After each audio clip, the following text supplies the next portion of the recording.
Ben Goldsmith and I set up Menhaden in 2015. We were convinced by the merits of combining patient capital with the investment opportunity arising from an increasing global transition to efficient use of energy and resources. That transition has accelerated even more today, and the opportunity is greater than ever, as evidenced by our investment performance over the last few years. The world is undergoing a dramatic and really exciting shift towards the much more efficient use of energy, raw materials, and other resources across industrial sectors. We created Menhaden to invest in not just the companies which are delivering the technology and processes which enable that transition to take place, but also in companies which, on a relative basis, use energy and resources more efficiently than their peers. Companies with a lighter environmental footprint, because they use resources much more efficiently, tend to be better managed, more profitable businesses in the medium to long term. With our dedicated team, we are very well equipped to take advantage of the trend towards resource efficiency.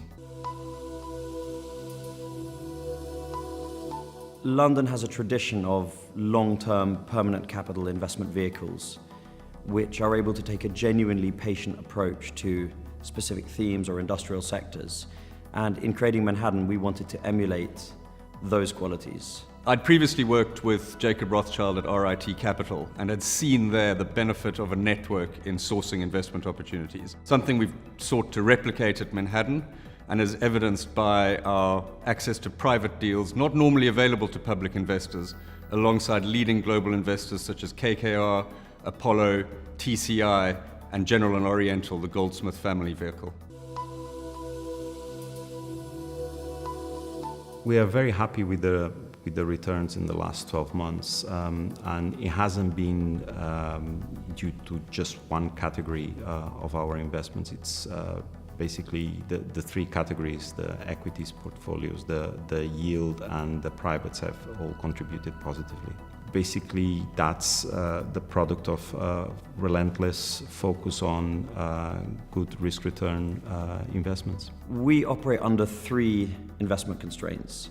The first is thematic. We focus on investing in businesses which are either at the heart of delivering this transition to the efficient use of resources, or companies which benefit from it. Secondly, we run a concentrated portfolio. We want each position really to matter, and so we'll never hold more than 20 positions. And third, we have a relentless and disciplined focus on value. We like to invest in companies where we can clearly identify and understand the cash flows and the assets, and where we can acquire those at attractive valuations. The equities portfolio is comprised by companies that are very solid, defensive, and have high entry barriers. The yield portfolio is comprised mainly by companies or investments in very predictable cash flows, whether they are equity or credit. And our private portfolio is comprised by basically co-investments with the best managers in private equity, people like KKR and Apollo in our case. We are a bottom-up investor, so we focus on that investment offers a very compelling risk-return profile, and that we avoid any asymmetric risk, so effectively that we have very little downside.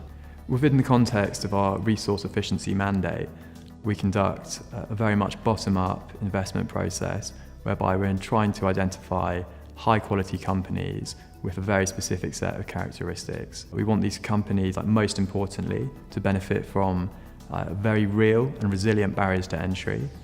We want them to offer highly predictable financial performance with growing amounts of free cash flow.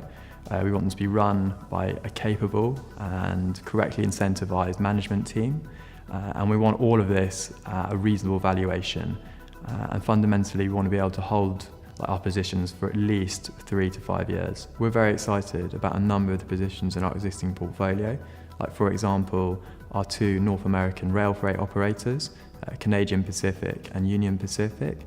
These two companies are able to deliver material savings in terms of the greenhouse gas emissions associated with transporting freight when compared to transporting the same freight over the road in trucks. We believe that both these companies possess very strong competitive positions and can benefit from improving the efficiency of their operations, and also from continuing to take market share from the trucking industry as they improve the reliability of their services. Overall, We think a combination of steady top-line growth combined with margin expansion and share buybacks should underpin strong investment returns going forward. We can't predict where the new opportunity is going to come from, but we are definitely well equipped with an excellent research team in-house, and at the same time we have access to the contacts of Ben Goldsmith and his family, so we are very well prepared to take advantage of any opportunity that may arise. Currently, it's a very interesting time to invest in Menhaden, basically due to two facts. One is the fact that we trade at a discount to NAV, and the second one is the nature of our portfolio. Since we took the decision in early 2016 to transition to a pure and focused value approach, things have really started to work out, and the share price is starting to follow, the discount is starting to narrow. So we're optimistic.